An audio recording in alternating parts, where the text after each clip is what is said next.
They're carrying 5.56s and pineapples.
Hello, welcome to episode 16 of Pod 'em Up. My name is Ollie, and I'm joined by, as always, my friend Tibbs. Hello, Tibbs. I'm like you. I have no name. I've been waiting all week to... Yeah, you were planning this. I could tell. I could tell that wasn't a spur of the moment No, thing. it was not a spur of the moment thing. I thought, I'm going to spring that on you and just see... Let's just see how that lands. But yeah, I'm Tibbs. Yeah, that was good. Yeah, That's good, isn't it? That's good. Yeah. In case you didn't know, we're doing Metal Gear Solid this month. Yeah. It's going to be an interesting one. Yeah, I'd be interested to hear what you got to say about it. Yeah. I'm keeping my opinions until we get there. Yeah, cool. Yeah. So, how have you been? What have you been playing? That sort of thing. I've been playing quite a lot, actually. Yes, I thought you had. I've seen a lot of things pop up on your Twitter this month, so I'm keen to hear all about it. Yeah, it's one of those months where I managed to actually squeeze in quite a few different things. Excellent. I played... I've forgotten what it's called. Control. It's a new Remedy game. The guys who did Max Payne, Alan Wake, Quantum something. The Xbox One exclusive Quantum something or another. Okay. It was a good one, but I can't remember the name of it.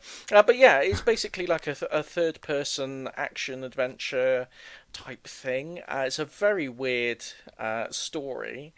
It's kind of like an FBI type organization that investigates and tries to contain incursions on our reality from an alternate dimension. And it's just a very hard story to explain. You're part of a like I say, this FBI type organization, but you become the director because a sentient gun decides that you're okay, and Right. if anyone who picks up this gun, if you're a good egg, then you become the director. If you're a bad egg, it makes you shoot yourself. So luckily, Wow. Okay. luckily, you are chosen to be the director. So you're in charge of the whole thing now. As job interviews go, it's it's not a bad one. And you've got to investigate what's happening in this building called the Oldest House, which is like there's the headquarters of this organisation that investigates all these weird paranormal events. It's bigger on the inside than it is on the outside, kind of Doctor Who style, and the rooms are always moving around and shifting, and corridors change, and Oh, okay. it's a very, very strange game. It's quite good. It's pretty good fun. The combat's a bit stiff, and it gets a little bit repetitive. There's a little bit of sort of traipsing back and forward across the map. It's kind of got. I've heard it described as Metroidvania in that there's different areas of the map you can visit, but you need to get certain abilities and unlock certain abilities before you can actually get there. Yeah. It's incredibly common game design these days. Actually. It is getting in more all sorts common, of all sorts of permutations of it, but it's that kind of more open style is very common at the moment, isn't it? Very popular. It is very popular. Yeah, and that's kind of it. You sort of investigate around. I kind of not lost interest, but I lost a bit of momentum with it.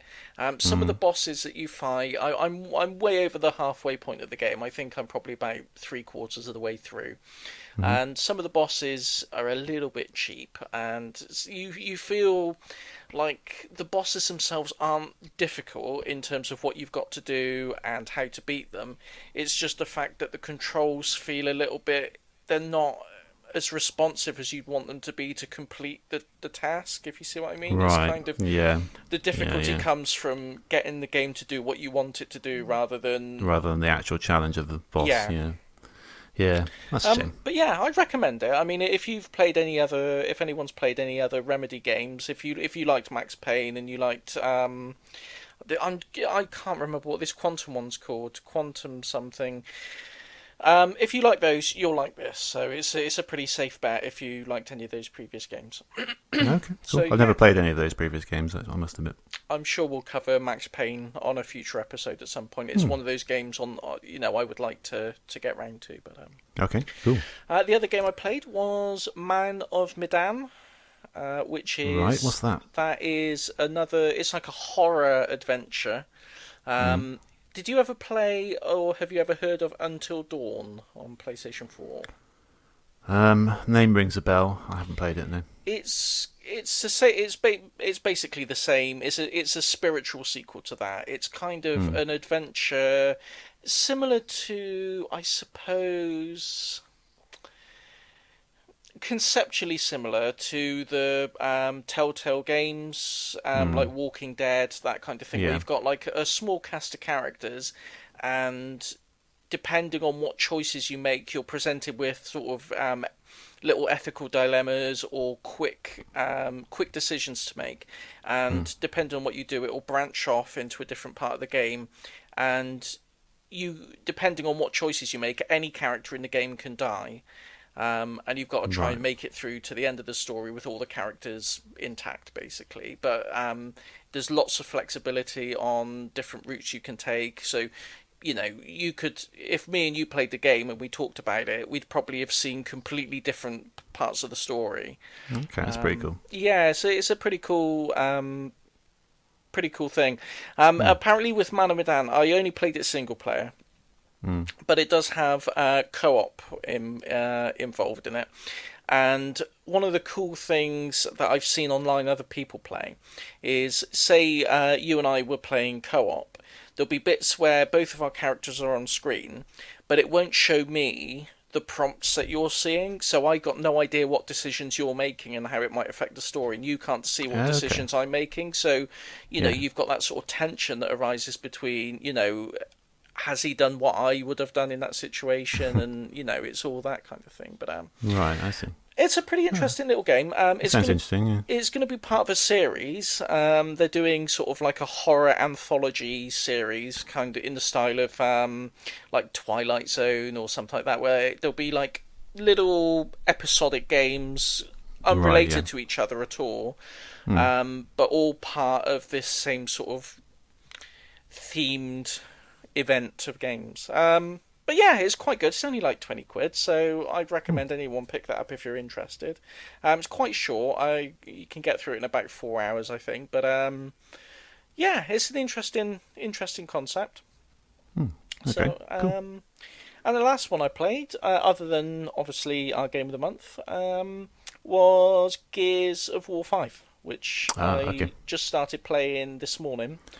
Yeah, you're a bit of a Gears of War fan, aren't you? Yeah, I am. I love Hmm. Gears of War. Hmm. Was a bit underwhelmed by Gears of War 4. Hmm. There wasn't anything particularly bad with it, but it just didn't feel like the first three Gears of War games always felt like a bit of an event. Like it was like, oh, there's a new Gears game. It's going to be, lots of excitement, lots of hype surrounding it. Yeah. And Gears 4 just felt a bit understated. And I think even Gears 5, there doesn't seem to have been a lot of fanfare surrounding it. But the bit I've played so far has been, really great. It's more of the same, basically. Lots of little tweaks of the gameplay, lots of little things, but not too far away from the formula that they've sort of established. So Hmm. I'll report back when I've played more than an hour of it. But the first hours are pretty good, so I'd give that a seal of approval. Mm. Yes, it is interesting how that series is sort of there and it's popular, but you don't hear as much, excitement about it anymore, do you? Really? No, you really Like don't. like 1 and 2, and I guess 3. I suppose, as you said, is yeah. I remember 2 especially. Loads of people were excited about that Yeah, at the time. definitely. And Yeah. well, I remember, even 3. I bought the Epic edition for that with like this huge box with a statue that's far too Yeah. big to actually put anywhere. Um, and a lot of sort of collectible tat that I love. Hmm. But I went for the midnight launch for that. The game shop in town opened up at midnight, and there were All people right. queuing down the block to get it. Oh, And blimey, yeah. yeah, I mean Wow. it was That's nuts. really. Yeah. It's sort of a lot of excitement, a lot of buzz around it, and there doesn't Yeah. seem to be. It seems to have sort of completely dried up. But Hmm. yeah, I'm enjoying it though. So yeah, I'm looking forward to playing through the rest of that. I've heard that it does some really interesting things about 2 or 3 hours into the game, some really unexpected things for the Okay. franchise. But I've kept free of any spoilers, so I don't know if that's just you know marketing spiel or if there's something genuinely exciting in the pipeline. But yeah, it'd be interesting to find out. Okay. Yeah. Let us know next month. Yeah. So what about There's you? Well, before we get to me, there's one more game that I wanted to talk to you about that I know you played. Oh. It was quite. I think it was early on in the month. It was. Is it Astrobot, Oh the yes, VR yes, yes, yes, platformer? yes. Yeah, Oh, I love that. It's so good. It's so good. yeah. It's one of those games. It's a PSVR exclusive. Mm. Um, it's one of those games. If anyone said to me, like, I don't really get the whole VR thing. Like, what's the big deal with VR? Show me a game that would sell me on VR. I would Yeah, I would get them to play that. It's yeah. really really good. It's a Mario game. It's like a reskinned Mario game basically. It's so Mm. obvious what they were going for. They'd obviously been playing a lot of Mario Galaxy, Mario 64, and they've just copied and pasted it. And that's not a Mm. criticism at all. It's so good. Like even the enemies, you can see when the enemies you encounter, you can clearly see they're Goombas and they're Wrigglers, and all of them. You can see it's Mario. Mm.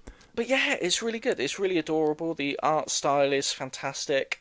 You are Astrobot, who is just like a nice little robot. He's got a nice little cape, and some evil creature has blown up your ship, and all the Astrobots have been scattered across the galaxy, and you've just got to go around and I think there's like 150 or so of them.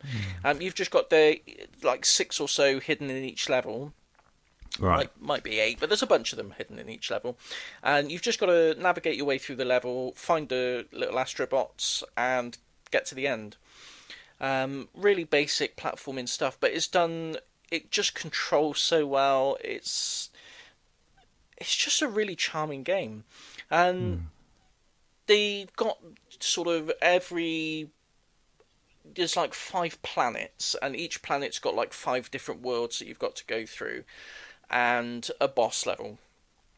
And the bosses are so good. It's one of those things that you can only get in VR. It's this sense of scale. Yeah, I was going to ask you how the VR element plays into like a 3D platformer, because you wouldn't think it Yeah. would be the first thing to benefit from VR as much as other genres. So No, you yeah, go wouldn't. on. You really wouldn't. I Mm. mean, I think a lot of the perception is VR is all sort of first-person Yeah, shooters and yeah, jump scare horror type things, and mm. it just shows that you can really do a platform of justice on it.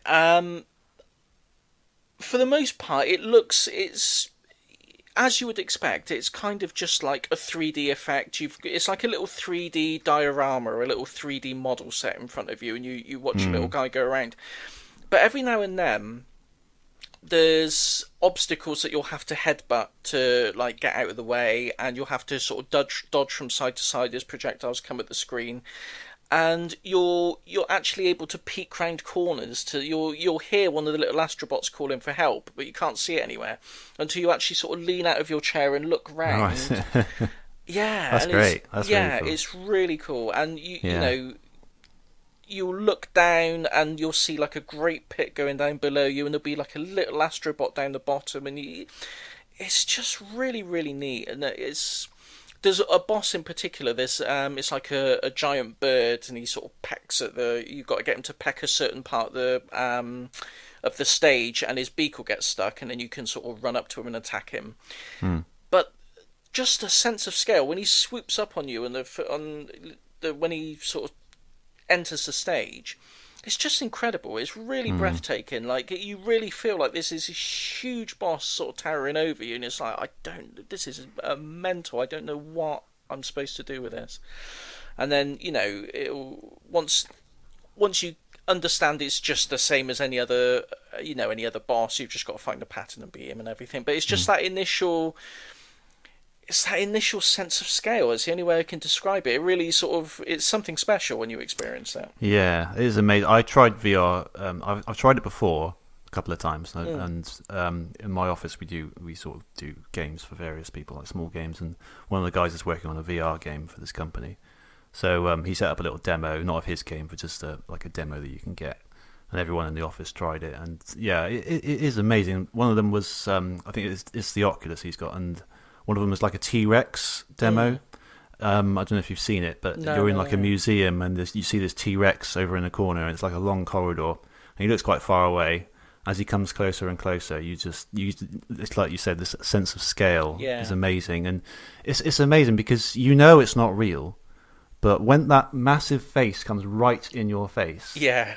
you believe it's real. It's so weird. It Like is. you cannot stop yourself from believing it's real. Yeah. It's And it's just you it's literally incredible. step back, and it's like that. There was an experience I've never had before, and it's just amazing.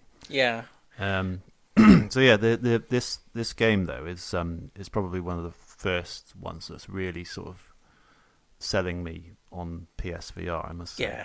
It Um, it's the game I would use as an example to to really show what VR can bring to games, rather than just. yeah. There's lots of cool tech demos. I mean, when you buy the PSVR, there's you get like a little disc with some basic tech demos on there. There's like a one where you're in a submersible cage that goes down, and you don't interact in any way. It's just like an Yes. animation type thing, and like a shark attacks the cage, and it's amazing. Don't get me wrong; it's a really great sort of tech demo. Hmm. But there are a lot of games on there that, once you've seen one first person horror game on there, you've pretty Yeah. much seen them all. Yeah. Yeah. And you can get a bit jaded with, oh, okay, I kind of know what to expect here. Yeah. But then when you see a game, that you know platform games like the back of your hand, you know what to expect, you know all the conventions, and then you see it with VR, it's just given it like a whole new lease of life, I think, and it's That's really. right. Yeah. Yeah, it's great. If you take the plunge with PSVR, I would make it the first game that you buy on it. Yeah, I'd like to try it first before I buy it, because my only concern is my dodgy eyes. Yeah, Because you have to effectively got a screen right in front of them, and I don't know how damaging that's going to be. So I don't want to take the plunge and buy it, only for it to like completely mess up my eyes and not be able to use it. yeah. So that is my only reservation right now. Otherwise, I probably would have bought it by now, to be honest. Yeah, So it's I something need you're gonna have to try. I need to borrow it off someone or something. You Yeah. know. But yeah, it sounds really cool, and that game sounds amazing. I've read a lot about it, and everyone says it's brilliant. Like it's as good as Mario, like It you say. is. So It is. It's yeah, definitely. Yeah. I'm really surprised that Sony haven't been pushing it, and yeah, especially yeah, Astrobot as like yeah, a little mascot. exactly. Yeah, I went online straight afterwards. I was like, I just want like a little Astrobot, little vinyl figure, little model. It's that's right. nothing. Yeah, yeah, It's nothing. yeah. It's because I know Sony are still sort of pushing on with VR. They're trying to keep it going. Yeah. It's just one of those things that is difficult to sell until you try it yourself, isn't it? That's the problem with VR. Yeah, it really is. Because It's I think a lot of the time, I mean, I thought it as well when back when the Oculus was, hmm. was knocking about. The first development kits of Oculus came out. I was interested in it, but I kind of thought, well, I can imagine what I can imagine what it's going to be like. I don't really need to experience it Yeah, to know what it's going to be like. It's going to exactly. be, just like having a big TV in front of you. But it's completely not when you actually It's try it. not. Yeah, You know, it's the sense of scale from these things is unbelievable. You it, really have to try. Yeah, it's crazy. Yeah, that sounds amazing. Yeah, Yeah, yeah, yeah. really cool. I forgot. I forgot. I played. I thought I'd played that before our last show. Yeah, surprising. So I have managed to fit in quite a bit this You month, have, yeah, actually. I know. Yeah, Yes, I saw that quite early on in the month. I thought I must make sure he talks about that because I really want to find out more about that. yeah. Great Yeah. soundtrack as well. I've been. Oh, It's good. Excellent. yeah. It's one of those games where I've been. Some of the songs are stuck in your head. You find yourself humming them as you're going Oh, that's along. So perfect. That yeah, really is like brilliant. the last step to making it like a perfect game, really, isn't it? Yeah. Yeah. Excellent. Yeah, cool. Okay. Well, MGS has taken up quite a lot of my time this month because I did try and complete it, and I did complete it. But I've also been playing Shenmue II, Oh, cracking cool. on with my my big challenge this year of playing all the Shenmue games, ready for 3. So as such, I'm probably rushing through it a little bit too much just to make sure I get it done. Hmm. And everyone says you need to take your time with Shenmue and everything, but it's good. I'm not really enjoying it as much as the first one, I must be honest. I've heard a lot of people say that. Yeah, I don't know what it is either. There's something about it. I'm not quite halfway through. I think I'm nearly halfway through. But it is good, and I'm still want to carry on with it. I still want to. I think it's just a bit.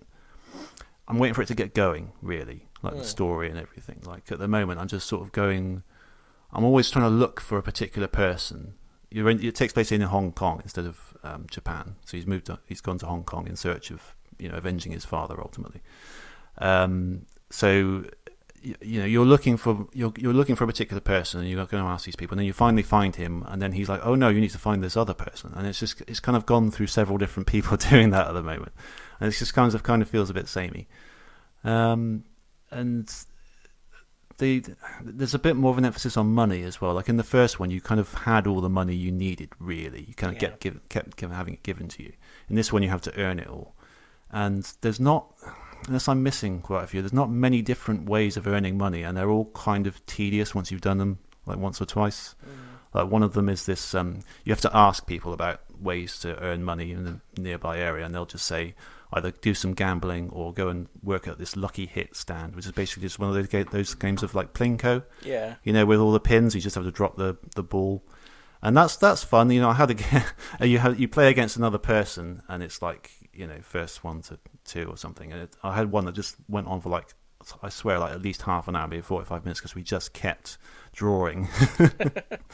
I don't know if gambling's a good way to earn money. I No, don't know if that counts as employment. If you went it's down the not. job centre, it's like, listen, I'm out of work. You got any suggestions?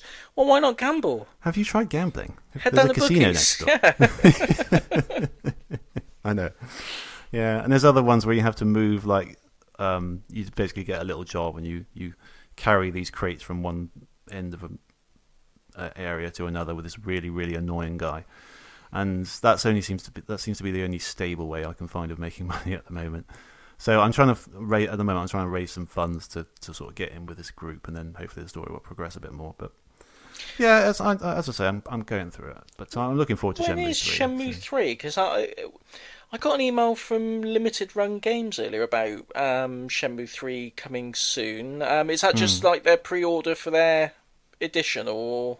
Oh, I don't know actually. I mean, it's got a general release. It's not like a limited thing. I don't think. I've pre-ordered it with GameCollection.net, but I think it's just a general game. I don't think it's like limited in any way.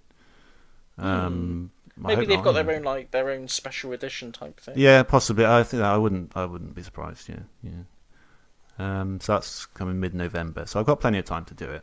I want to sort of get through it with a reasonable amount of time in between to just play like loads of random different games. Like a different game every night for a change. Rather than just have the same thing for like a month or so. Yeah. So yeah. But yeah, so that's the main thing I've been doing. I've also played Exception, which was my first indescribable pick. Yes. That's really good.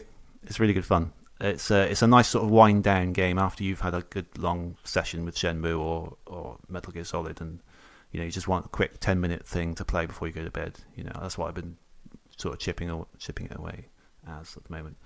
That it's if you didn't catch the show, it's a sort of a Tron-esque kind of 2.5D platformer. Very fast paced, lots of particles, lots of wall jumping, sword swinging, that kind of thing. Lovely effect where you sort of hit an object and it kind of rotates the whole level around you and sort of spins around, and you could create sort of puzzles by doing that. Yeah, really good fun. I'd recommend it. It's not much, it's only about a tenner or something like that. Yeah, so, brilliant. Yeah, it's really good. It reminds me of how you described Tetris Effect and things like Res and stuff, and obviously that's a similar aesthetic. It's actually quite relaxing, and something about the music as well. It's kind of, as I say, it's got a nice game to unwind with, because even though it's kind of like fast-paced platforming, there is something quite soothing about it actually. Weirdly, I don't know if that's intentional or not, but I find it quite. It's quite very short levels as well. It's one of those games that's got tons and tons of levels, and they're all like really short, like 30-second long ones. So it's one that got that factor of just one more. Just pick up and play a couple more levels. Yeah. You're not going to be stuck in like hour-long stages.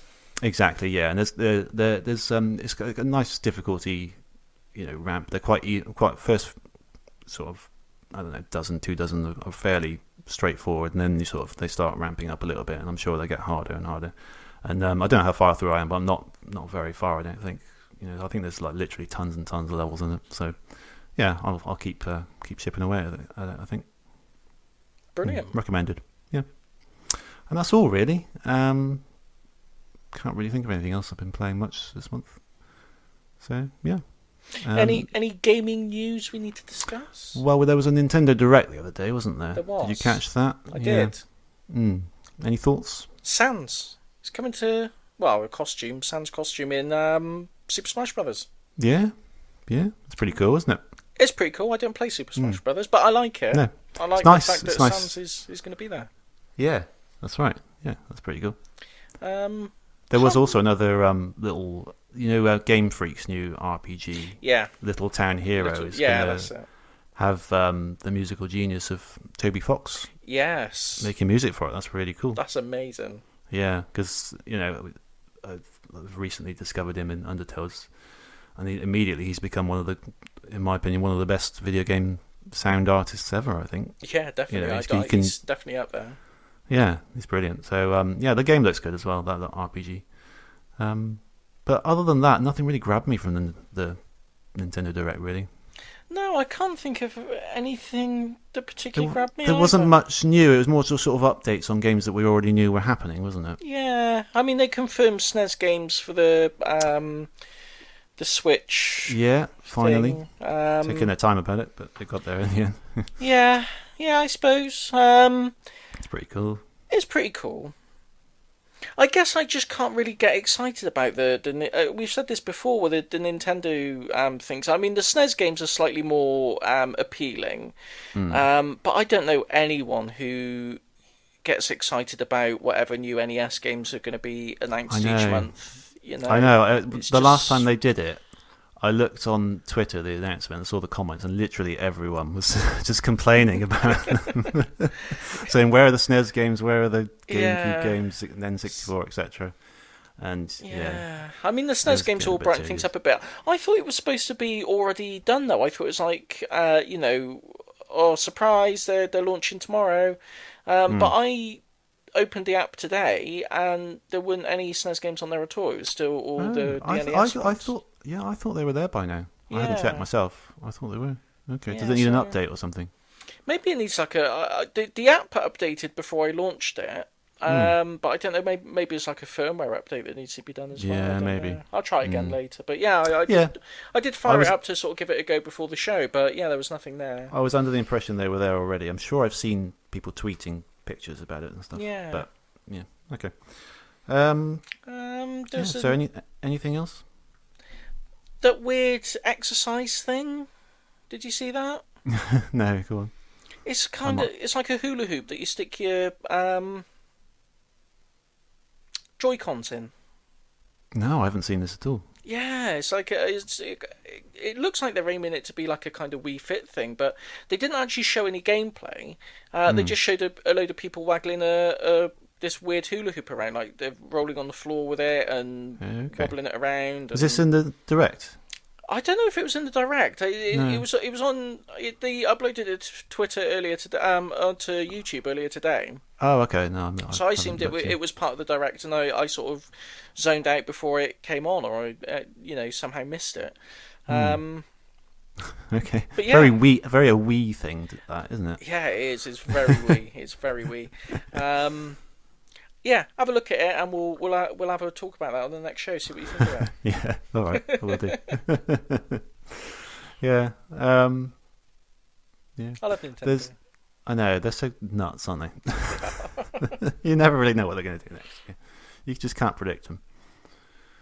Other than that, Disney, Aladdin, and Lion King collection caught my eye this month. Did you see Oh that? yeah, yeah. Yeah. I was interested at first. Hmm. Because a lot of people, there was a lot of chatter on Twitter about it being a HD re-release or a HD upgrade. It's Hmm. just some ROMs on a cartridge. Yeah, I think it Um, is.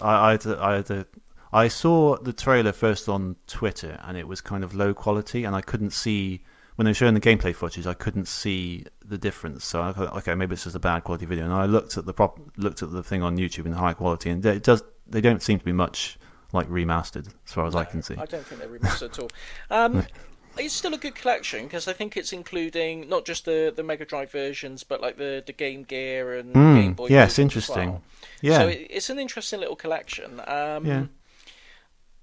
Yeah, I can't be too cynical about it. No. I wish it was sort of a slightly HD-ified version. Yeah. Because they're both really good games. Especially, I tend to prefer the Mega Drive Aladdin to the SNES one. Yeah, I have a special connection with that. That's technically my first ever game, Aladdin. Yeah. I remember it very fondly, cracking open the it's Mega Drive, as I've said before, and Yeah. playing it. So that's kind of why I caught yeah. my. It kind I of makes replayed sense. it not long ago, and it still holds up. It's a really Oh, really good it's a game. brilliant game. Yeah, it kind of makes sense because I was kind of expecting them to appear on the Mega Drive Mini, but maybe this makes sense why they're not. Why Disney didn't put them on when they put on the Castle of Illusion and that sort of thing. Yeah. But yeah, I'm gonna keep my eye on that. Yeah, I'll be picking nice them up. I'll get yeah. that. It's one of those games where I can't really articulate why, but I think I prefer it on the Switch. I think I'll get that one on the Switch. I can't Yeah. really say why I prefer that to the others, but it just feels like a Switch There are game. some games that just feel like Switch games, aren't they? It's weird. Mm, Yeah. yeah. I think that's all I've got really. Okay. You can tell we don't plan this section ahead of time. No. It's really just the last minute. See anything? Yeah. Besides the game of the month, we don't plan anything. We don't really plan anything.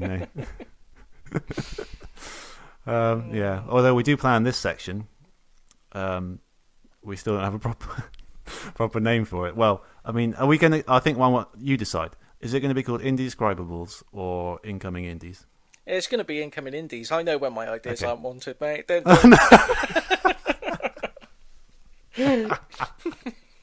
It's fine. It's incoming indies.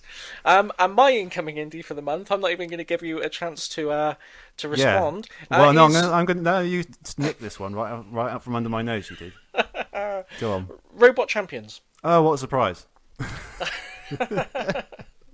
Yeah, go Don't on. blame me. Blame Dominoid. He was tweeting about it, and I thought, well, I'll go have a look at that, and it looks really good. Yeah. Actually, to be fair, I think you're going to have to do. You'll probably be the person to speak to about this because you've actually played the demo, and I have Yes. not. Mm. I'm only going by the Kickstarter page, so it's basically Robot Wars. Yeah. Um, I was under the impression that you weren't much of a Robot Wars fan. Is that right? No, I liked Robot Wars until I think it was. I mean, this is UK Robot Wars. Yeah. Hypnodisc came along. There's a robot called Hypnodisc, and it just ruined everyone.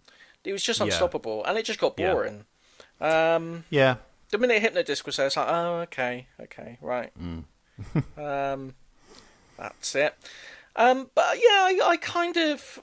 I think maybe it was the way the BBC presented it as well. I don't know. I think they were a bit corny with it, and I think they aimed it. Yeah. It was more aimed at kids rather than being. I think it could have been more than what the BBC made of it, but I didn't mind it back in the day.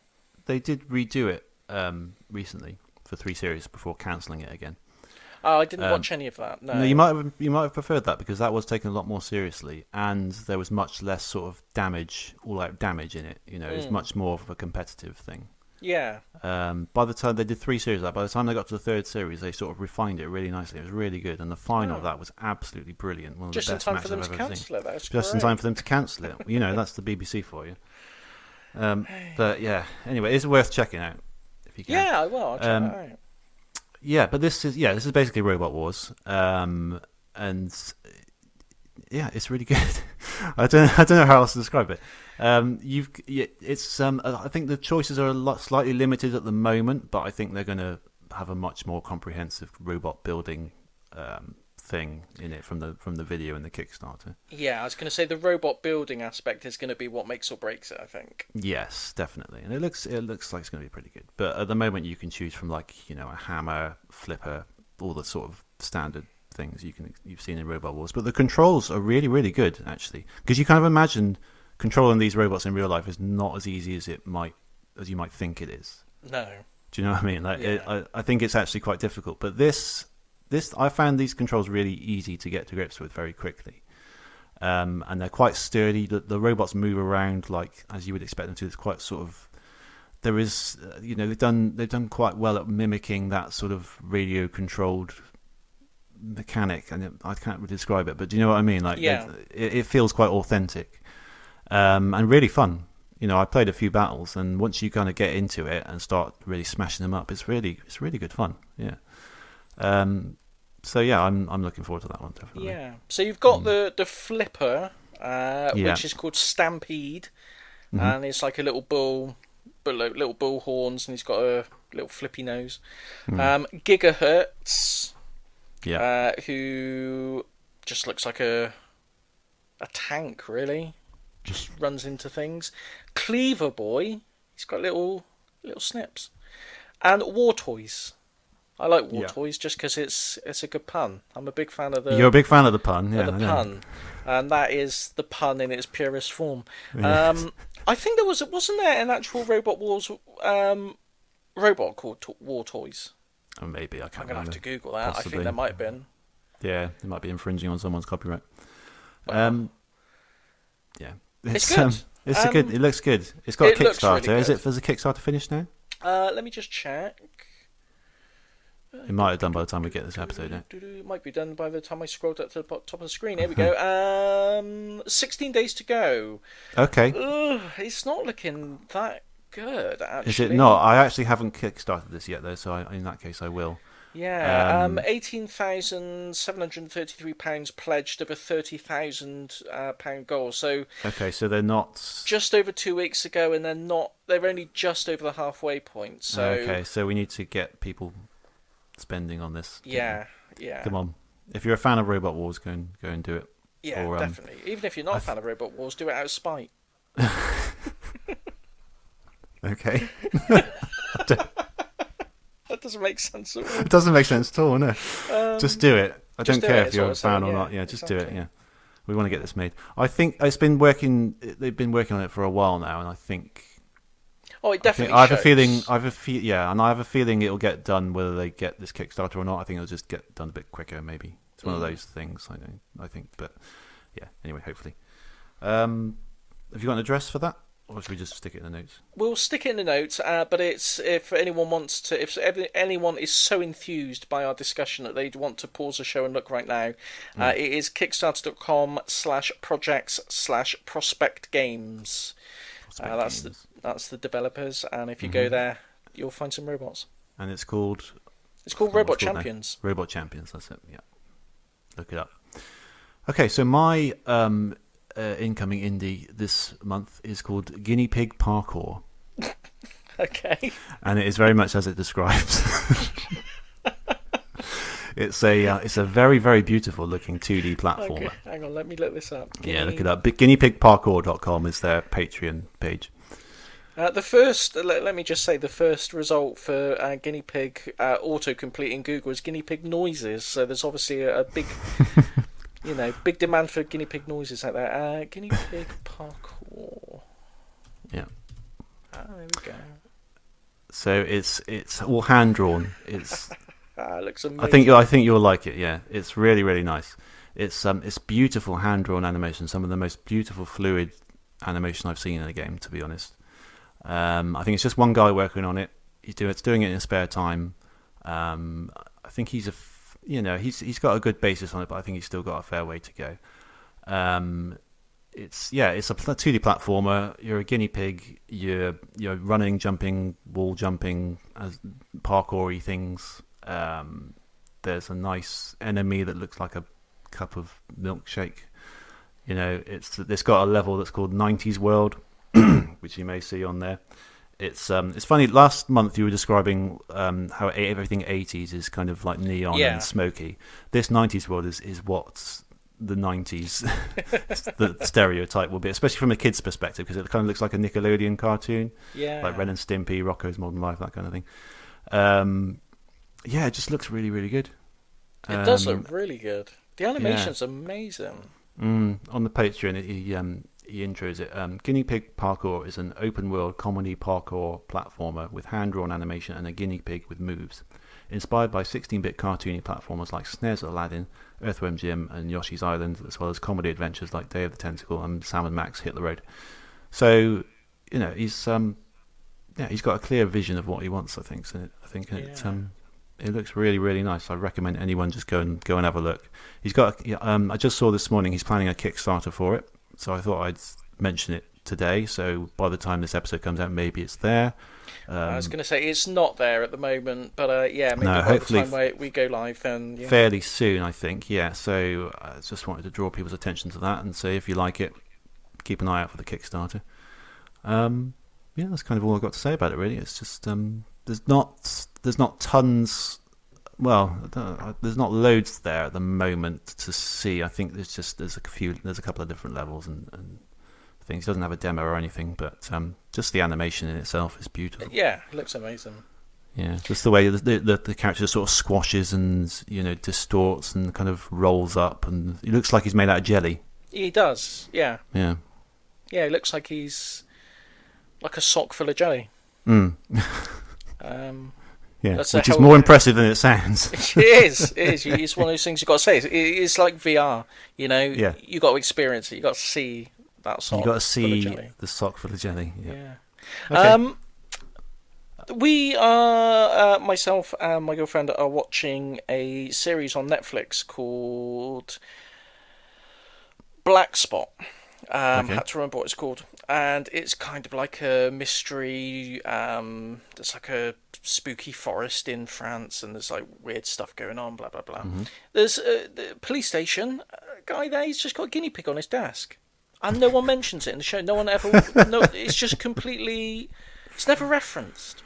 Oh, nice. And then one time, like the chief of police comes in, and he quickly shuffles. He just like scoops the guy at the desk with the guinea pig there. He just scoops the guinea pig into the drawer quickly, as if he's not supposed to have it there. Like, just get in the drawer. Quick, shut up. Yeah. And then... Well, you better be careful. Apparently they make noises. So, that's the thing. Yeah. The scene carries on, and there's this guinea pig going... No one references it. It's really weird. I'm just wondering if there's going to be a plot point. It could be. So, is it like a murder mystery? Maybe the guinea pig did it. No one ever suspects a guinea pig. No. So yeah, we got a bit of guinea pig synchronicity going on there. So that's Yeah, if that's not a sign that you need to get in on this, then I don't know what is. Yeah. Okay. So anyway, Guinea Pig Parkour. It's guineapigparkour.com and it's at gpigparkour on Twitter. Gpig. Gpig. It sounds like a nickname, doesn't it? Gpig. It does. Maybe that's his name, Gpig. Gpig. Yeah, Gary Pig. Gary Pig. Just yeah, that's what he registered it as, and then I could make a game out of my name. Yeah. Anyway, are we done with all this madness now? I think so. Are we all sorted? I don't know if we can add any more to that. So anyone who's just tuned in to just hear us talk about Metal Gear Solid so far has been massively disappointed. But anyway, next after the break, we will talk about Metal Gear Solid. So yes. Stick with us.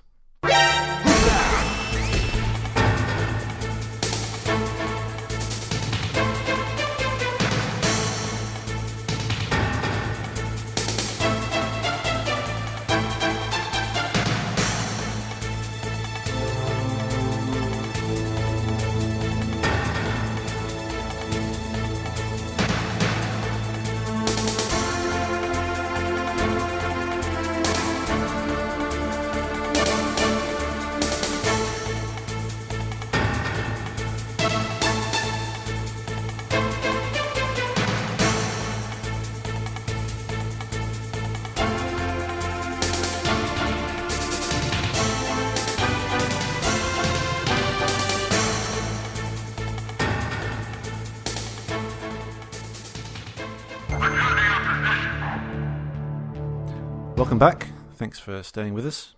This month we're talking about Metal Gear Solid at last. Tactical espionage action. That's right, that's what it says on the box, I believe. Yes, that little known Metal Gear Solid hidden gem. It is a hidden gem, yes. It's a hidden gem hiding in plain sight. It's hidden to me because I'd never played it before. I'm that guy, yeah. We talked about the series in our very first episode, didn't we? It was one of your choices as one of your most favourite series / games of all time. Yes, absolutely. And I said I'd never played it, and one of our eager-eared listeners by the name of Rick has been astonished that we haven't covered it thus far, and so he's challenged me to make it my pick for this month, and I've taken him up on it. So this one's for you, Rick. Metal Gear Solid, developed and published by Konami for the PlayStation 1. Released in Japan on the 3rd of September 1998, so it's just had its 21st anniversary, coincidentally. That was not planned at all. That was fortuitous. It was fortuitous, yeah. It was released in October in the US, 98, and we didn't get it until February 99. There was also a Windows version, apparently, in 2000. So I think it's fairly abundant to pick up, would you say? Yeah. If you wanted to pick up the physical, £10 to £15 I've got written down, something like that. Yeah, something around that. And if you decide to go digital, I think it's only like $3.99 on the PlayStation Store. Okay, can it start on PS4? No, PS3. PS3, okay. Yeah. So, you know an awful lot more about this game really than you played this at the time. Yes. I'm guessing. Yeah. Yes. Okay. Do you want to just provide some sort of intro? Well, I mean, if you were to intro this game, what would you say? It's good. It's a good one. What else would you say? It's just really unique. It's a really unique game. At the time, I hadn't played anything quite like it. It's definitely not the first stealth game, but it's credited with popularising stealth as an in-game mechanic. You play as a secret agent, special forces type character called Solid Snake. And you have been tasked with infiltrating Shadow Moses Island and finding out what's going on with some terrorists. They're threatening to launch a nuclear weapon if the remains of Big Boss, who is another pivotal character in the Metal Gear series, as it will transpire. If his remains aren't turned over, then they'll launch a nuclear weapon. And Snake's mission is to find out if they've got the capability to do that, and to stop them if they do. Mm. So that's it. You're thrust into the action, and you've got to complete the mission. But it, like we said, it emphasises stealth over sort of all guns blazing. If you rush in there and just attack everyone that you see, you're going to have a really bad time. Sneaking round and not being spotted is, with few exceptions, the way forward. Yeah, definitely. It's a very cinematic game, isn't it? Yeah. I think this is the first game to really do that, wasn't it? Really, to really have an emphasis on kind of providing that sort of cinema film-like atmosphere, like right from the get-go with the intro. While the intro scene is playing, you get like the credits coming up, and when each character is introduced, you actually get their voice actor written there. I mean, that was quite unusual for the time, I think, and to have such good voice acting as well in this. By the way, voice acting is really good for the time. It was. I remember this might be a myth. I should have looked this up to confirm it beforehand, but I seem to remember reading in a PlayStation magazine at the time. I don't think it was the official magazine. It was one of the unauthorized magazines that were popular. That in the Japanese edition, or some of the first prints of the game, when it comes up, the people's names. One of the voice actors had an alias on there, and he decided to change it afterwards when he saw how popular the game was and have his real name put on there. Oh, really? Yeah. That's it's really like, funny. put an alias just in case it's crap. Oh, actually, this is really good. Get my name changed. Quick, change it. Oh, it's too late, sorry. I hope that's a true story. Yeah, that's great. So it's actually it is a sequel to Metal Gear on the MSX2, is it? I think yes. I think Metal Gear was MSX and Metal Gear 2 was MSX2. Okay, I think. Right. And that's is it a Japanese PC? Yeah, that's a Japanese computer rather. Yeah, it's a Japanese personal computer. It's based on a standard device by Microsoft. The MS stands for Microsoft, I believe. Oh, I see. So Microsoft put together this standard, and as long as your PC met these requirements, you could brand it as an MSX, I believe is how it worked. Oh, interesting. Okay. Yeah, so that was quite a bit early. That was 1987, I've got written down for the first one. So I think it's fair to say that outside of hardcore collectors and importers, no one had heard of Metal Gear before Metal Gear Solid came out. This is the interesting thing, because in the story of this game of Metal Gear Solid, they seem to reference past events and past characters quite a lot. Are all those? Are these all events from the first two games? Are you aware? Have you played these first two games? I have played the first two games, not to completion, but I have played them.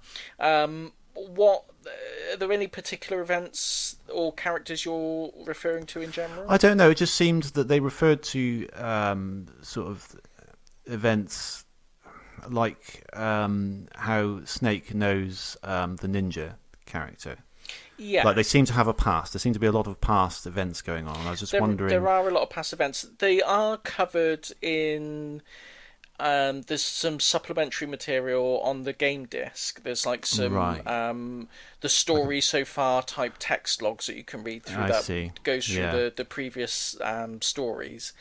So yeah, it is very much a continuation of past games. Obviously, I just thought that was an interesting decision, given that this game would be a lot more sort of public and well known than previous games, especially out of Japan. Anyway, I just thought it was an interesting decision to have so much sort of back on, keep reference back to those past events rather than sort of wipe a clean slate for a completely new audience. You know? Yeah, I think it's. I think it's just Kojima. I think Hideo Kojima, the writer and director and creator of Metal Gear, I think he's very protective of Metal Gear as a story. It's kind of, up until recently, with it all kind of went sour between him and Konami and the rest of the world. Up until then, I think Metal Gear was kind of his magnum opus, really. It was his defining work. And I don't think even though it was, going to be a more popular game and marketed more in the West, I don't think he would have been amenable to the idea of wiping the slate clean and starting for a new audience. I think he always had this idea of, maybe not all the exact nitty-gritty details, but I think he always had an idea of the story he wanted to tell, given the opportunity. So I think that's probably why he sticks rigidly to the established universe that he'd set up. Yeah, it makes sense. I kind of figured that might be, his sort of, his vision for the series. Yeah. I mean, it's a game I enjoyed. I did enjoy playing this a lot. I was kind of gripped, on it. I wanted to finish it. I wanted to keep playing.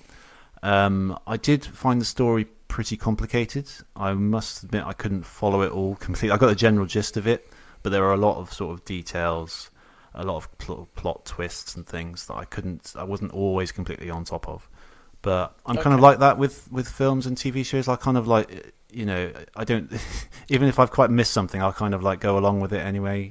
Just like, if you like that, you're going to love Metal Gear Solid 2. Yeah, exactly. Yeah, so I mean, it was the gameplay that kept me coming back. I must admit, I liked the characters and I liked the sort of the general kind of theme of it. But I think the gameplay is really sort of rewarding. The whole sneaking aspect. You've got a kind of a radar. It's top down, isn't it? First of all, so it's 3D graphics, but from a top down angle for the most part, like the originals. So you've also got a radar most of the time to tell you where the guards are that you're supposed to be avoiding, and their sort of area of vision, their field of view. So I found myself looking at that while moving around more than actually looking at the character. That's actually a criticism that's often levelled at the game, is the fact that a lot of people say that you end up relying too much on the radar and not looking as much at the actual surroundings of the game. So you kind of end up focusing on this little 1-inch square of the corner of the screen and missing like the rest of the action. But it's just a really handy little. It's a good little mechanic, and it works. I don't know how else they would do it as well. Like you have to have that information, and it's quite difficult to. Apart from like zooming out the whole views really far, and then even then you wouldn't be able to see how far the guards can see, which is really handy on the radar. So it's a difficult problem to solve that. But I wouldn't level it as a criticism personally. I think it was just a sort of a quirk of the game, really. That I was glad it was there rather than it not being there. It is a mechanic that's abandoned in later games. Okay, interesting. They do find ways around it. I won't spoil it, because if we cover those in future, or you decide to just play one in future, it's it's one of those things I think you just enjoy discovering and learning the nuances of in person. But they it's not a mechanic that sticks around. Yeah, interesting. Okay.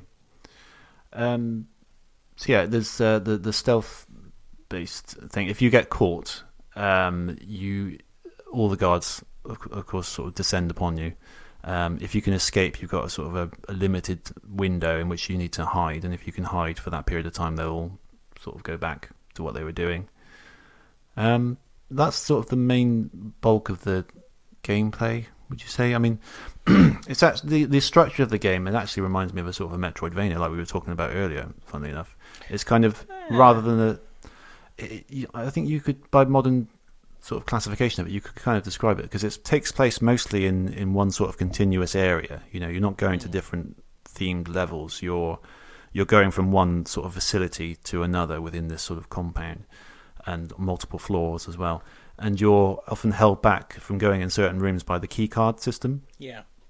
So you've got a keycard with a certain level of access, and by progressing through the story, you get a higher level added to it at certain points, and then you can go back to previous rooms that were locked and go back in them and get other stuff, or progress through the story, etc. Not just key cards, personal area network cards that use the salt in your body as a transmission medium. Yes. I still don't know what that means. I don't understand. There's a lot of that kind of stuff, isn't it? There's just sort of take little leaps of sort of science fiction, don't they? Yeah. I don't know. I don't know how that would work, but it does. So Yeah, I'm found all it. right Just with go that. along with it. It's fine. Yeah. I was going along with the whole thing. Yeah, it's fine. I thought the bosses were really good. Yes. Really enjoyed how varied they were. Had you had any of the game or any of the? Were you aware of any of the tricks that were going to be played, or any of the ways to beat the bosses? Well, the Psychomantis I'm one. thinking particularly of Psychomantis. Yes, because you talked about this in the first episode. Oh, I did, didn't I? You did, yeah, and I was sort of vaguely aware. So I think I was mostly aware of it. So when you meet Psychomantis, he's kind of psychic, and he can read your mind. He's got what do you call it, telekinetic powers and things like that. So you meet him, and he reads the memory card first of all. I was emulating this, so my memory card happened to be blank, so he couldn't read it. What does he normally do with that? If you've got stuff on there, If you've got, it's literally stuff like, oh, I see you like playing Pro Evolution Soccer. it's stuff like that. It's yeah, it's just, and it only works with Konami games. I think. Okay, yeah, I was think, going to say, yeah. I think it's if it detects Pro Evo, maybe Castlevania. There's a few like Konami games. It'll just make some snide comments about what games you play, basically. Okay. And then what else? Oh, this was the control pad thing again. I was playing this on the Steam Link, so I was playing. It was emulating on my computer upstairs. I was playing it downstairs, and I was using a wireless 360 controller, which for some reason, I don't know if it's because I didn't enable it on the emulator or whatever, but the rumble wasn't working on it. So there's a point where he says, "Put your," because it works with the originally works with the DualShock controller. So you're supposed to put the controller down on the floor, and he's supposed to move it with his mind and of course the rumble just works. But he just did that, and there's like nothing happened. And he goes, "Ha! You doubt my power. Place your controller on the ground." And what, mate? It's not moving. It's not. Yeah, Mate, try what? again. Yeah, so that kind of failed for him. How high does it jump, or does it like what does it do? It doesn't jump. It just sort of wobbles about a bit, and it doesn't work as well on carpet. If you've got like if you've got a table or something, a hard surface, it will sort of jiggle about a bit, but it doesn't sort of leap off the ground. I was going to say, because it's a bit. I don't think they could. Even if it was possible, I don't know if they could really allow it, because it might damage itself, you know. But yeah, when you fight when you fight him, I was vaguely aware of the control pad thing, but it didn't sort of hit me that that's what I had to do, because you play as normal, and most of your hits aren't getting through, and you keep dodging them, and you're trying to. And I was just like chipping away at his health, and I was like, how am I supposed to beat this guy? And I did look it up, and you do have to change. I don't know how you're supposed to know this. You have to change the controller port to the port 2 to make your hits register. Yeah. So if you chip away at it long enough, and I don't know how long you need to do it, but if you just keep doing it, you know, eventually Campbell will call you and sort of. I can't remember if he outright tells you to swap controller ports, but they get fed up of you just banging your head against the wall, and will tell you, look, this is what you got to do. But it takes a long time. I was going to say, because that is something you don't even think about doing. In what other situation have you thought about? Oh, maybe it'll work if I plug it into the second controller port. I know. Never. That's just not a thing, is it? So it's that was. It was really weird sort of breaking the fourth wall. There's so much moment, fourth wall really, breaking isn't it? in there. It's really good. Yeah. There's another bit after the torture sequence. Snake gets captured, and you have to endure this torture sequence. And one of, I think it's Naomi, phones you and says, place the controller on your arm, and then it vibrates, and he goes, oh, that feels nice. And it's like, oh, it's nanomachines in your blood, and it's just. You just feel like see that. Yeah. Oh yeah, it's amazing, and you just feel like an idiot, just sat there with holding a dual shock controller against your arm. It's just. I feel like this was him, just Hideo Kojima thinking, "What can I get them to do?" Yeah. It's just. And also the fact during that Psychomantis battle, occasionally it will just like get a black screen with that Hideo message in the top corner. Yeah. Which doesn't work as well now that we're not on CRT TVs. No, it doesn't. But it's made to mimic. Like an old CRT TV, when you change like the input channel, it would have like I guess video or something in the top corner in like green text. So he puts up Hideo in there, and it goes black for like a few seconds, then it goes back. And that, I can imagine that must have freaked a few people out. Yeah, it's just one of those things. It's just there to screw with you, and it just plays with you. Yeah. It's really weird. I've never seen a game do that before. Speaking of the whole fourth wall breaking and the fact that you emulated it, how did you get stuck finding Meryl's codec frequency? Well, I just looked it up, but did you know you had to? Did you know it was? Because it says it's on. It literally says it's on the back of the box, I think. Yeah, it says and I did think it's on the back of the CD case. But did you? Yes. Is that an item I've got? I was looking through my items. I was going to say, I have a CD case. Did you think it was like an item in game, or did you twig that? Oh, actually, maybe it means the physical box. I think it's one of the first breaking fourth wall things. It does. So I can imagine people would have said, "I don't have the CD case item." But no, I knew that this game does those kind of tricks, and I thought it must mean look at the CD case. Yeah. So I just googled it. But yeah, it's an interesting sort of anti-piracy approach, I suppose. Yeah. That's what it was going for. I think it's just more just to screw with you, maybe. Knowing Kojima, I think it's probably a bit of both. Yeah. Yeah. Mm. I did find the colour palette a little bit bland for my liking. It's mainly just sort of greys and sort of these sort of cold metallic greens throughout most of the game. I would say it kind of. I normally like a lot of colour in my games, so I've always found that a little bit off-putting about the game. Possibly one of the reasons I haven't really looked into it before. I have been looking to play for this for quite a while, but back in the day particularly. You get used to it. It's just one of those things, really. But it's just I don't know. Could have done with a bit of colour, maybe. Don't know. Maybe. I think I'll defend that. I think it is just. Okay. I think it's an artistic choice. I think it's meant to feel cold and inhospitable, and yes, there's a little bit of colour around the Psychomantis area. There's some as you get further into the game, you get a little bit of variation between like the sections. You go into a sort of a furnace and a freezer and that kind of thing. So it varies a bit. Although I would say about the colour palette, there is one point fairly early on where you have to look for a slightly discoloured wall. Yes. To just put like an explosive device next to it and explode it. I could not tell the difference between this slightly discoloured wall and a regular wall. I really couldn't see it. I don't know if it was my TV or what, but it didn't look any different to me. I do have it on quite a low brightness setting, I think, so that might be it. But that would be difficult then. It would be a bit difficult, yeah. But yeah, I couldn't see it. I had to look up where to put the things. Atmospheric music. Nothing. Quite more like a modern game in the sense that it's just kind of there. It doesn't stand out in keeping with the whole, keeping things quiet. Kind of I remember thing. Again. This is going back to this was an interview in official PlayStation magazine. I remember reading Hideo Kojima saying he wasn't very happy with the sound on the PlayStation of the original game.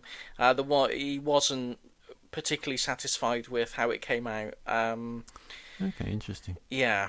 I liked it. I love the theme tune. I like the music when when there's an alert. There's lots of little catchy little tunes in there, I think. Yeah. And it's I find the Psychomantis music very creepy, very unnerving, unsettling. So yeah, I quite like it, but yeah, apparently the man himself not so impressed. Yeah. Okay. Fair enough. I mean, it's all just a CD quality soundtrack. He wasn't talking about the technical hardware of the PlayStation, was he? I don't think it was. It wasn't CD soundtrack though. I think it was tracked. It was using the sound chip inside the PlayStation, like a MIDI track. Yeah. I see. Yes. Okay. Okay. I think it worked quite well. I couldn't tell the difference between it being a CD quality or not. So no. It worked on me, but okay, fair enough. Yeah. I got a kind of feeling he's the kind of person that's never quite. He's an absolute perfectionist. Definitely. Yeah. Okay, fair enough.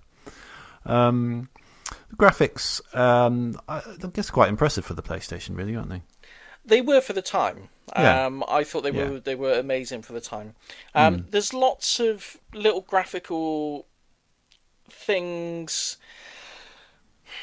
They kind of cheat a little bit. Like Mm. the first area of the game, where you come out of the water and you've got to get to the elevator at the back.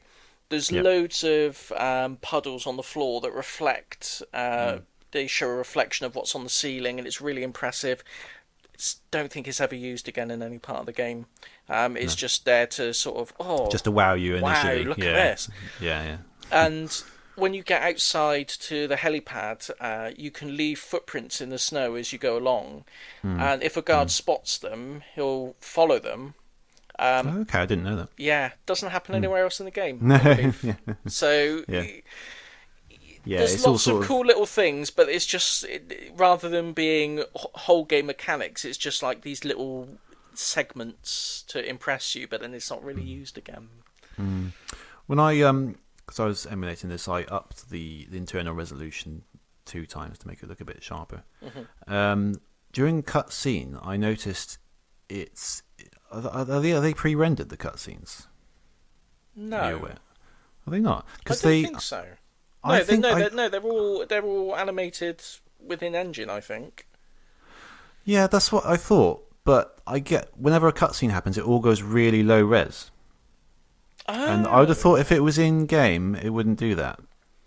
maybe it was animated in game and then stored as an Hmm. FMV. I don't know. Yeah, but I just wondering what would be the point in that.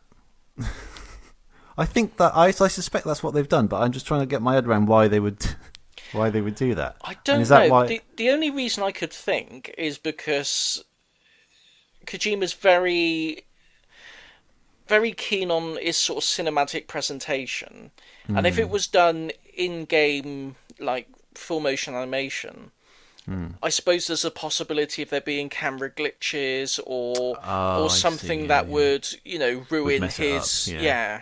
that Okay. Yes. that's pure speculation though. No, you're probably gone to something there. Yeah. Yeah, Interesting. but no, that's Yeah. interesting. I've never really thought You that. can really tell the difference if you've got like 2 times resolution set, and suddenly it all goes a bit sort of blurry and a bit kind of weird during a Yeah. cutscene. It's not. It doesn't look terrible, but it's definitely a It's just noticeable difference. an interesting little insight into, how the mechanics of it all. Yeah. Yeah. Yeah. Hmm. I don't really have much else written about it, to be honest. It was just a good game, a really good game. Quite varied, always kind of kept you on your toes. You never really not quite sure what could happen next. It's just that kind of a bit like Undertale, really. It's kind of like that, and that which also broke the fourth wall. Yeah, it's just it's a sort of intriguing game. I can imagine for the time it was very, very groundbreaking. Oh, it was. Mm. Yeah, it really was. Yeah, it completely absorbed my life for for the time it came out. I can't remember what I traded in, like a stack of games to get it. I can't remember what ones Really? I traded in. Yeah, because obviously at school you didn't have much No. money to spend on games, and I traded in about 4 or 5 games to get it because I think it was. When did you say it was kept? What? Early 99, February 99, I think. February For us. '99. Yeah. Okay. So it would have been a bit far from like birthdays or any other chance I would have got it. So I couldn't have waited that long. So yeah, I stack of games I gave him for it. But yeah, from the moment I got it home, I just played it completely. Played it to death. There's so many little things in there, like little things that you wouldn't think of. Like, there's a section where you have to navigate some caves just after the Psychomantis fight. Did you find the trick you could do with the box and the dogs? No, I don't think I did. No. Because there's like wolves in that cave. Yeah. You can get one of the wolves if you equip the cardboard box. There's cardboard boxes Yeah. you can find around the game that you can hide in. Yes. If you can trick one of the dogs into weeing on the box, And then if you do that, you'll smell other wolves will come up, smell it, think you're a wolf, and the little heart will appear above their head, and they'll walk off and leave you alone. Okay. It's the same effect happens when you get the handkerchief. Is it Meryl's handkerchief? Meryl's handkerchief, yeah. If you equip, I can't remember if you have to equip it or if it's just there. But if you go back through the walls with Meryl's handkerchief, they do the same thing because she's. Oh, is it? No, it's not. Is it? It's not Meryl's handkerchief. It's yes, that's right. Yeah, because she's like got an affinity with the wolves, isn't she? So yeah, that's right. Yeah. So yeah, I discovered that because that was a really annoying segment. I had to go back through there a few times, and it's just they're really persistent, those ones. And if you get this, I can't remember what section of the game it's in, but it's when you've got the sniper rifle. You can shoot the rats. You see like rats going across the like girders and stuff, and if you shoot enough of them, Campbell and Mailing and all the others will call you on the codec and berate you for hurting the animals and say torturing small animals is the sign of a warped mind and just. I love little things like that they put in. Yeah, they think, oh, someone's going to do that a lot. Let's put a little Easter egg in there for them. Yeah, there's so many little things like that. We didn't really talk about the codec. That's a sort of like a radio transmitter. It's a bit like a radio transmitter, but it directly stimulates the small bones of your ear, so only you will be able to hear it. Yes, yeah, which is quite good if you're stealthing around trying to avoid. It's perfect. It never explains how he can talk back, though. No. But where's you know, his microphone? It's just one of those things you've got to go with. I never even thought about that. Yeah, that's true. Yeah. So it's like a little, it's a screen that you've got the two characters on either side. I mean, you just sort of their portraits and their mouths moving. And it's just, it's used a lot just to convey dialogue and lots of story as well.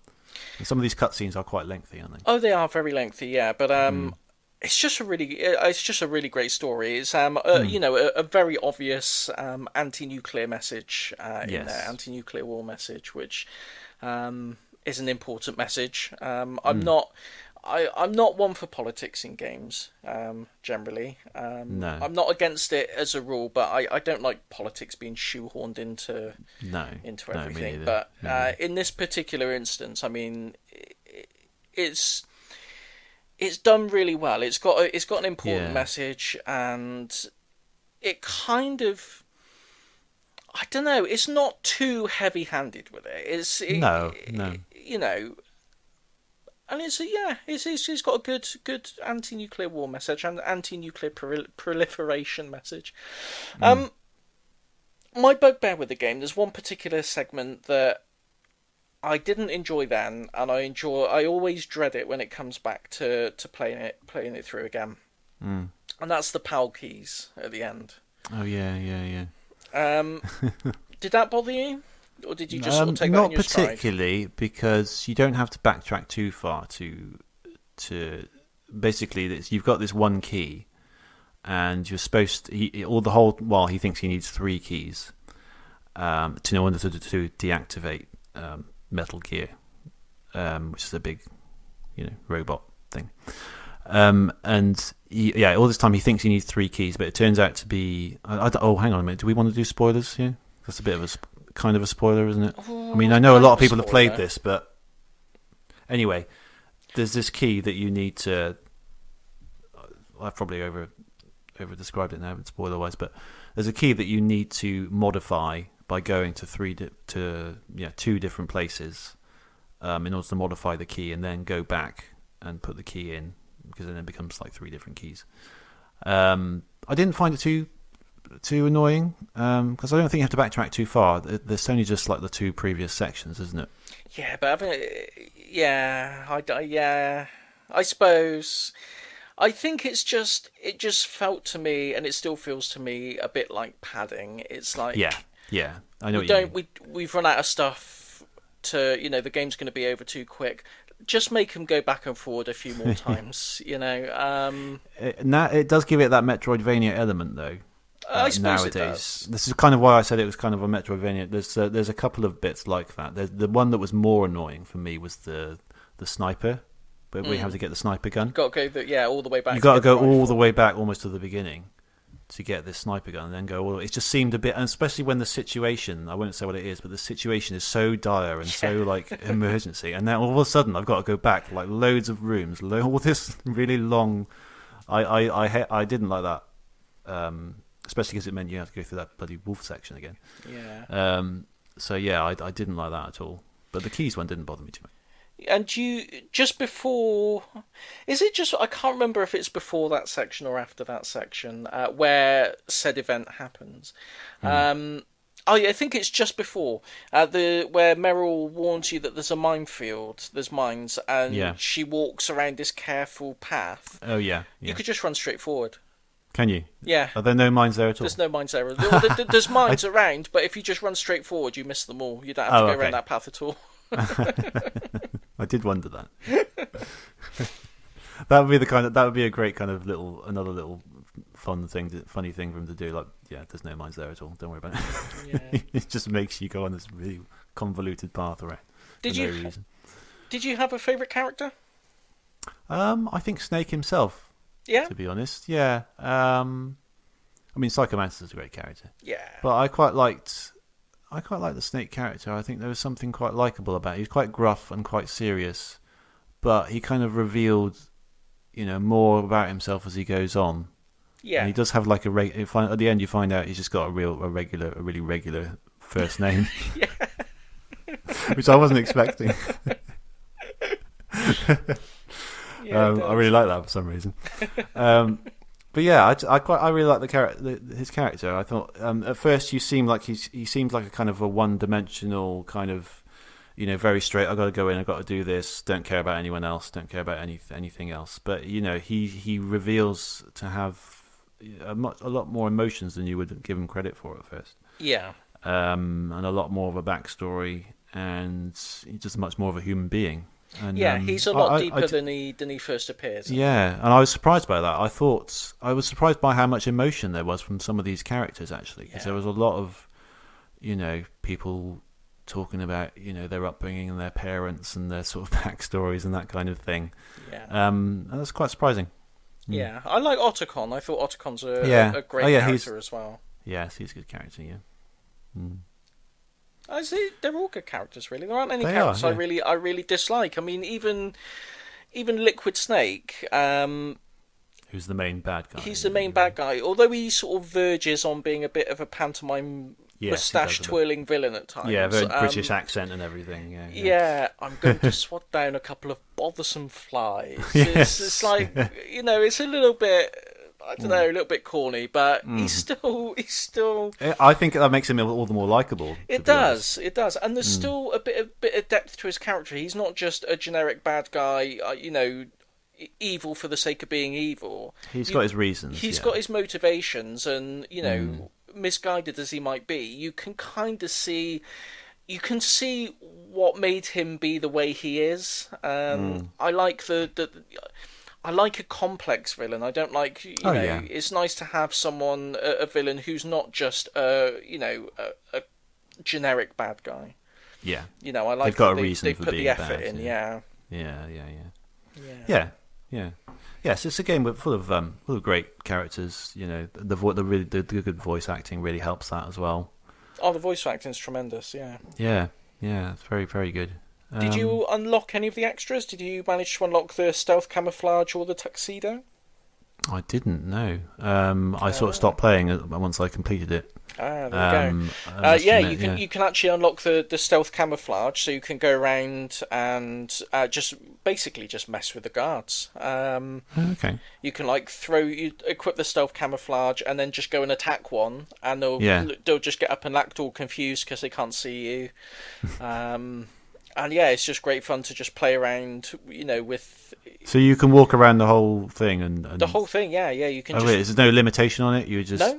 Oh, okay, no. That's quite cool. Yeah, you equip the stealth camouflage and that's it, you're off. It doesn't count for boss battles, obviously, but, and sort of scripted events all happen as they should, but the run-of-the-mill gameplay, you just equip it with, and have fun with it. Yeah. You probably didn't by the sound of it, but did you play any of the add-on disc, the special missions? No, no, I didn't know. I was reading up on it a little bit before we recorded, just on Wikipedia. I know there's a lot of sort of extra little training missions and stuff, isn't there? Yeah, there's lots of VR. There's like a whole section of VR training missions included in the game, and then they Mm. did an add-on disc called Metal Gear Solid Special Missions, which is mostly a collection of VR missions, like additional ones. Yeah. But there's like a murder mystery mode as well, Okay. where you've got to solve.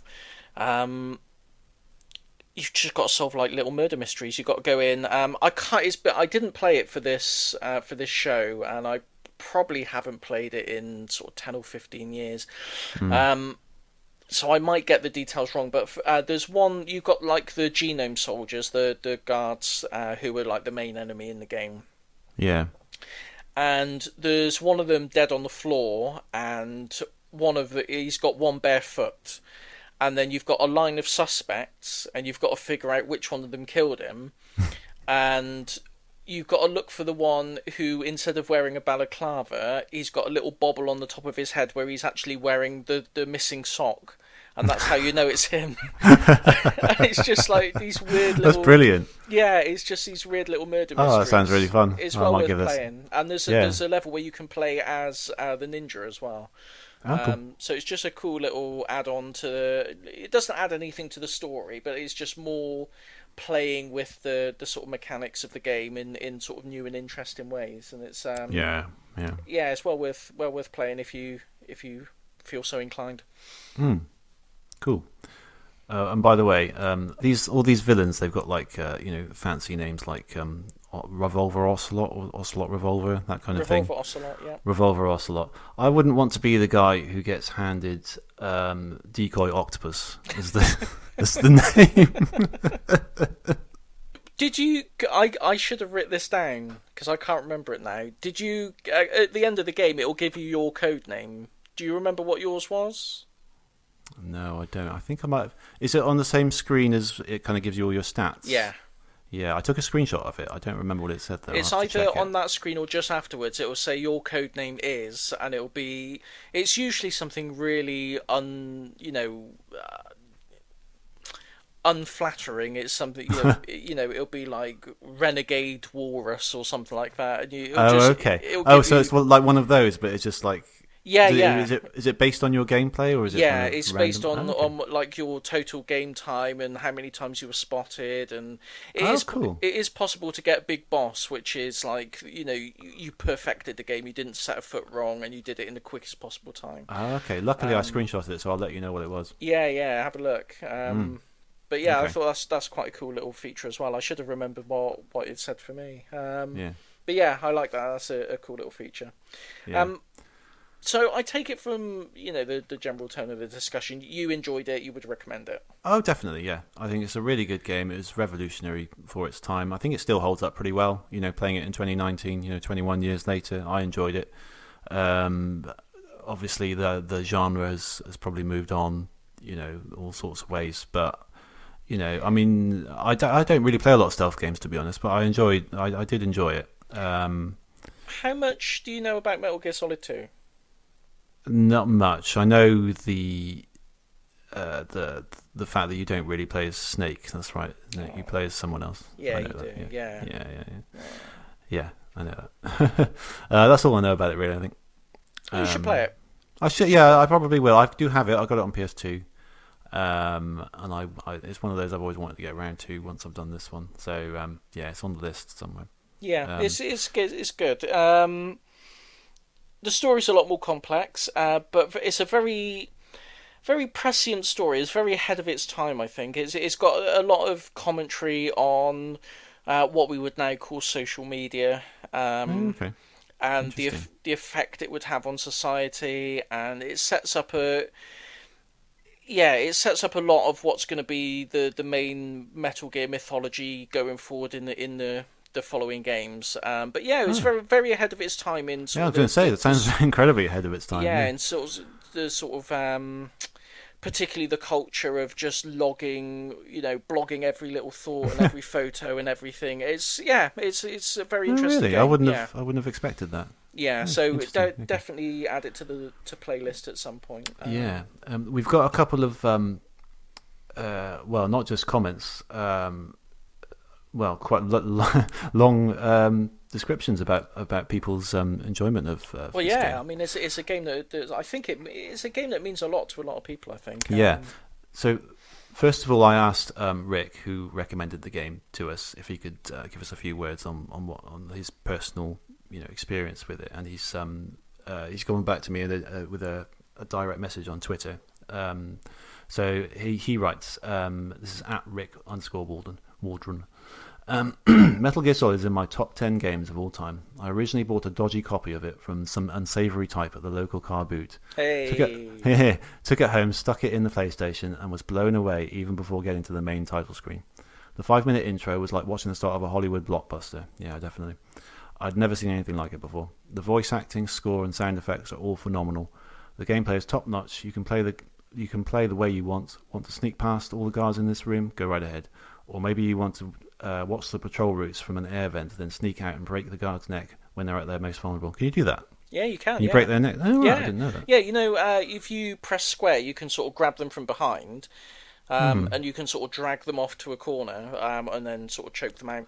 If you just keep tapping square, it'll go like, ooh, and then I didn't know you could do any of that. I was just avoiding everyone. I didn't know you could silently kill them. Oh, yeah. And you can sort of grab them and sort of drag them away, and Okay, so that's quite. I mean, that's quite. I would expect that sort of thing from a later stealth game rather than Metal Gear. Okay. Yeah, it's really good. Did you we briefly mentioned the boxes? I don't want to interrupt Rick's comment, but did you find?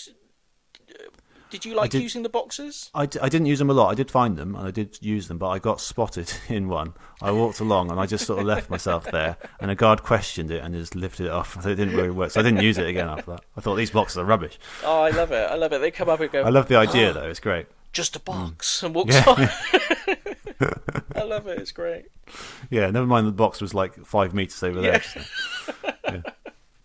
So he continues. The codec is a great feature. If you're ever unsure what to do next, then just give old Roy Campbell a call.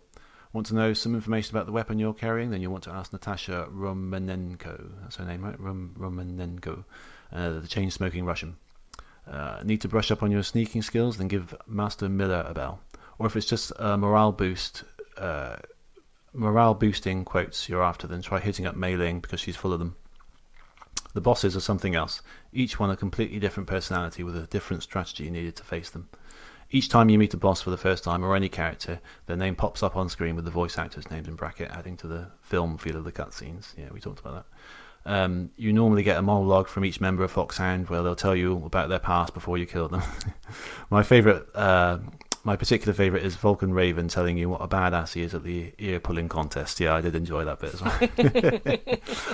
I'm going to skip the next paragraph if you don't mind, Rick, because it does contain like spoilers for the whole game, basically. We'll leave those aside. So I think MGS, one of the first games I played that broke the fourth wall, whether it's the section with Psycho Mantis in the second controller port, or when you need Meryl's codec frequency that can only be found on the back of the box. I think that was Kojima's way of fighting back at video game piracy, and it certainly worked on me anyway. Obviously, I had no box to look at, so when I got to that bit, I eventually figured out what it meant, and I had to wait for the following weekend to go to Woolworths in the town centre with a pen to write the frequency on the back of my hand. Brilliant. I didn't quite fight piracy then, you could just go to a shop and look at it, but yeah, okay, fair enough. So I'm very interested to hear if it seems as good when you play it for the first time in 2019 versus 1999. Thanks again for taking on my pick and keep up the good work. Thank you very much, Rick. That's brilliant. That's really, really good. Great to hear your personal experiences with it. Yeah, excellent. Awesome. Yeah. We also had another one. I because it was the anniversary the other day, I had a look on Twitter to see who happened to be tweeting about it, and I did find someone who got back to me. This is from @WhipperTV, who has a Twitch channel, so go and check it out. He writes, I would have been around 8 years old at the time, living in a country town. We had just gotten our PlayStation, and the only game we had was V-Rally. You can only race around the track so much, so my older brother got me in the car, and we drove to the main street to the video store. As we were digging through the releases, this store attendant comes up and tells us about this new action game that came out, but was like nothing we had ever seen, and suggests we play it. We read the title, Metal Gear Solid. We got it home and it blew us away. Every cutscene was like a movie. The stealth aspect kept us on our toes, and we were genuinely invested into each character. I even remember getting up in the middle of the night, making my own save, and seeing how far I could get on my own. I have owned and played every other Metal Gear title since that day. Since then, I've completed the game more times than I can count. I've unlocked secret items, seen Easter eggs, and chances are I can quote 90% of the game. Wow, that's a lot of dialogue to quote. It is. He showed me that games could be more than a pastime experience. They can be art, they can be a mind-blowing experience, and they can also give you some of the best memories. I credit Metal Gear Solid for making me a gamer and by proxy a streamer/content creator. I credit Hideo Kojima as one of my creative inspirations and heroes. I cannot wait to see what he gives us with Death Stranding. Happy 21st birthday, Metal Gear Solid. Yeah, well, thank you very much, Whipper TV. That's brilliant. It's really awesome. It's not the first time we've had a comment like that where a game has inspired someone to create things themselves and into a creative, avenue of expression. I just love that. I really love that, a game can have that kind of monumental effect on someone. And it's fascinating, isn't it? It's amazing. It's can wonderful. Shape their whole lives. Yeah, it's. I think the people who made like the first video games must have been baffled by that. It's like a new medium. There's these games. I'm sure they put a lot of work into them, but they wouldn't have thought they couldn't would have influence imagined people. what it would become. Yeah, it's incredible. Yeah, so it's great to hear those opinions.